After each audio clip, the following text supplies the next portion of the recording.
Hey guys, Wilddock Studios here, and we're going to go over the Unreal Engine 5.1 update for the Human Character Base tool.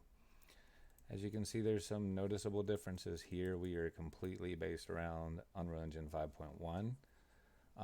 In 5.03, there was still some remnants of the migration from Unreal Engine 427, and that's no longer the case. So, good news is you'll no longer see the blutility function here needed for the prerequisite setup to get the common directory and everything, the retargeting system, all of that stuff done for you.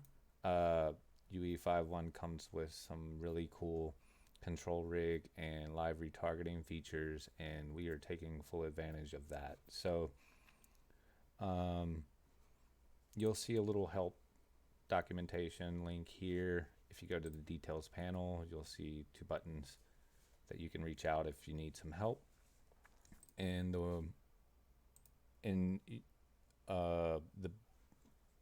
when you add this to your project, you'll get the MHCB tool folder as well as this example map, and that's what I'm inside of right now. It should already be set to the game mode and the character base by default. So we'll just go take a look at that. So to kind of go over some of the changes, you'll see that we're using the new enhanced input action system now. And then you'll see that we have everything here ready to read from the human data child actor, which is what you'll set here. So all of this is pretty much the same. The differences being that compatible skeletal systems that UE5 uses, as well as the live link retargeting capabilities. And I've also added in the load sync for the grooming system. But you'll see we set up the face anim instance. We read all of the data from what Quixel spits out, and we'll go over that real quick as well. If you hit play and there's nothing set up, you'll see you just kind of start with the default UE5 mannequin. And whenever you do come in and set human data, and I'll just do Amber really quick. I've went ahead and exported some into my project to kind of save time. Little disclaimer, not affiliated with Quixel Bridge in any way, shape, or form. And there are no characters in this project.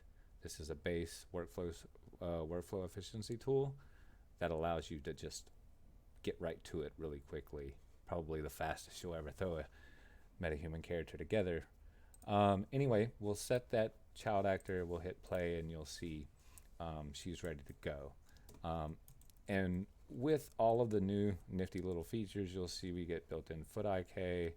The LOD system is working on the hair and the hair cards appropriately, and I can just as quickly come back to the base, swap it over to another export that I've done, and after the shaders compile, you'll see he's pretty much ready to go. So what does this actually look like for you? Well, you'll only have access to this. This MetaHumans folder is what Quixel Bridge creates, and the common directory is what we had the prerequisite for in the previous version of the tool. This means that you will not have this folder at all. Quixel's going to create it for you, and you would jump out into Bridge.